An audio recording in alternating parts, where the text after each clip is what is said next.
E aí galera, beleza? Então, como vocês podem ver, o assunto de hoje é, como sempre, bem polêmico, mas vamos tomar adiante, né?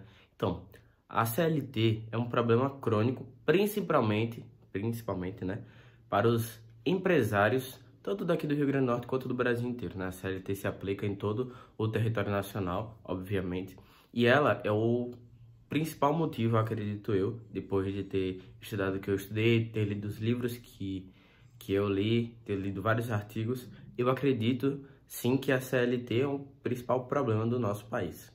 Por quê? Para você que não sabe o que é a CLT, né? CLT é o conjunto de regras, conjunto de leis ali que são aplicadas quando uma pessoa contrata a outra, né? Quando você vira empregado de uma pessoa ou quando você está contratando essa pessoa para virar seu empregado.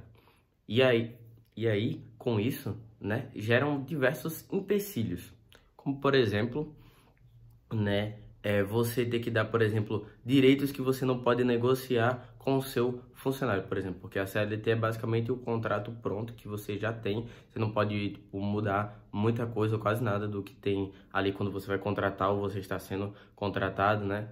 Então você pode negociar pouco. Teve a reforma trabalhista, né, na época do governo Temer, mas isso ajudou, mas não ajudou 100%, entendeu? Foi só uma leve melhora, né? Foi uma melhora boa, ótimo, mas foi uma leve melhora de tudo que poderia ter acontecido com essa reforma trabalhista que aconteceu, né?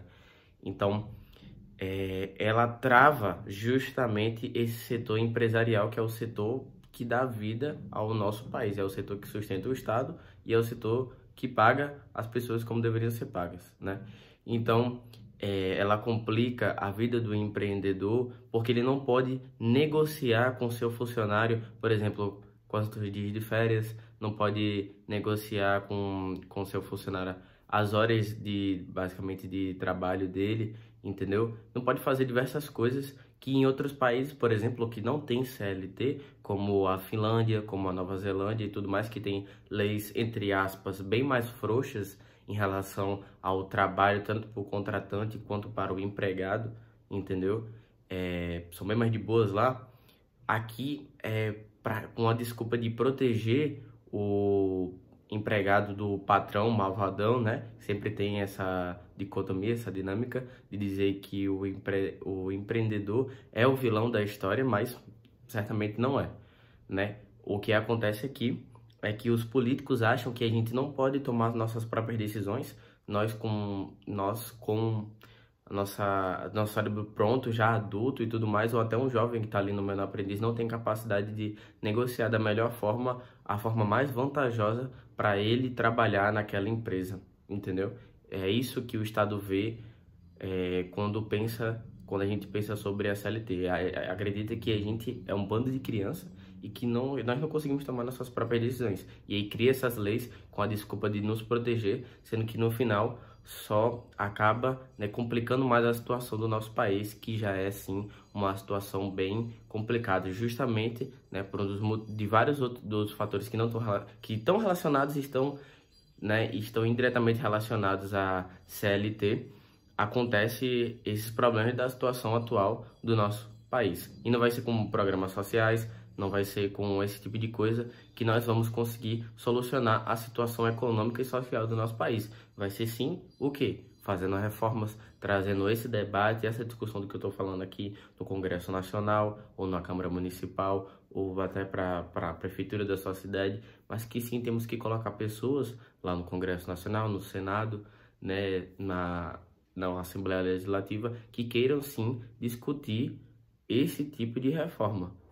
que, né, consiga dar um respiro para os nossos empreendedores, que consigam facilitar a vida deles, para que eles gerem mais emprego e com isso o Brasil fique numa situação melhor do que a gente está, para a gente conseguir se espelhar em países como eu já citei aqui, da Finlândia, da Nova Zelândia, entendeu? São esses países que a gente tem que se espelhar, não em países que regulam cada vez mais, né, e vão criando mais problemas ainda. Por exemplo, você já parou para pensar por que as pessoas saem do Brasil e vão para os Estados Unidos? Você já parou para pensar por que as pessoas saem daqui e vão para Nova Zelândia? Como eu já disse, é porque lá eles não se metem tanto na economia como aqui, entendeu? E isso gera esse problema drástico que é, sim, a alta regulação, a alta taxação, entendeu? E isso dificulta a gente de fazer negócios bons. E com negócios ruins, a gente não lucra. E sem o lucro, o nosso país fica cada vez mais endividado, cada vez mais quebrado, porque não consegue pagar suas próprias dívidas, né? Como você já deve saber, o Brasil tem uma dívida externa com o Banco Central Mundial, porque a gente tem uma dívida muito alta, né? Externa, no caso. Porque a gente não paga bem, porque a gente não consegue lucrar o suficiente justamente para pagar essas dívidas. E aí acontece que nosso país fica cada vez mais engessado, tanto para crescer quanto para se reorganizar para justamente pagar essas próprias dívidas que a gente mesmo fez, né? No caso, o governo fez essas dívidas. Então, isso complica muito a vida do empreendedor e sim do contratante também, né? Porque ele não vai ter a liberdade de negociar o seu emprego da melhor forma e de uma maneira mais, né? Ou da maneira mais segura.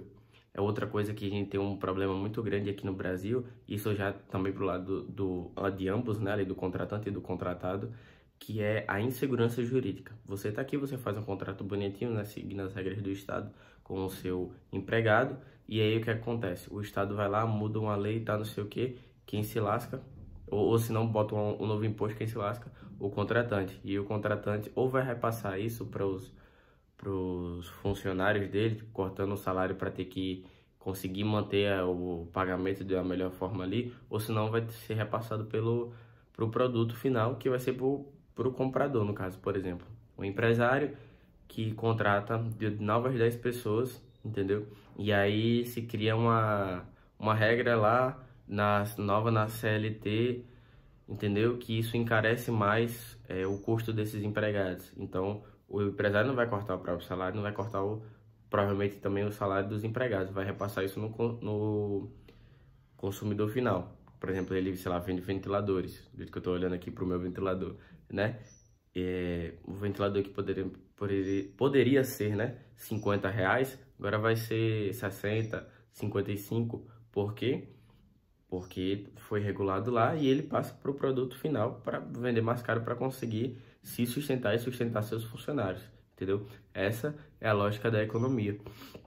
É tanto que essas variações de preço incomodam tanto as pessoas que querem, entre aspas, cuidar das nossas vidas, que são os políticos, que, por exemplo, na época do Sarney, né, do governo do Sarney, ele queria controlar os preços que estavam nos supermercados, na comida e tal, tudo mais, achando que assim conseguiria resolver, né, o problema dos preços altos de comida, de outras coisas no Brasil, entendeu? Só que na verdade o que é que aconteceu?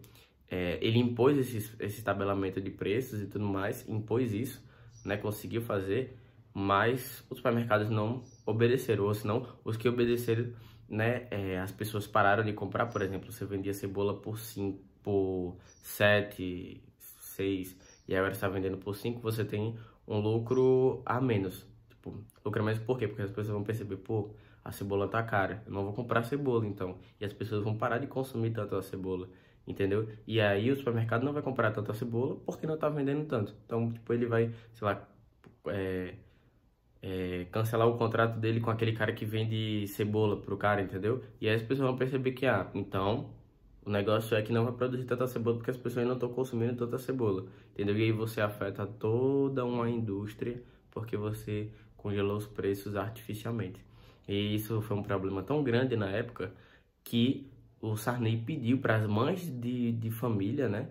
As mães donas de casa, fossem no supermercado e dissessem e denunciassem o supermercado que estava cobrando acima do preço que ele tinha tabelado, entendeu? E aí esse período foi conhecido como os fiscais do Sarney. E aí, né, a inflação subiu muito, entendeu? Na segunda-feira você comprava uma certa quantidade de coisas, na sexta-feira você já comprava menos daquela conta da segunda, entendeu? O salário também variava muito e tudo mais.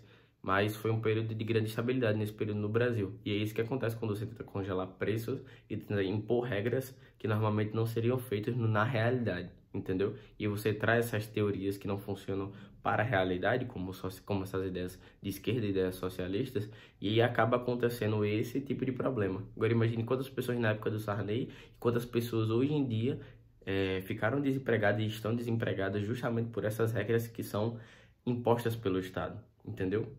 É esse tipo de reflexão que eu quero trazer aqui para você. Então, se você gostou do vídeo, dá um like, se inscreve no canal, ativa o sininho, né, para receber todas as notificações e valeu. Até a próxima.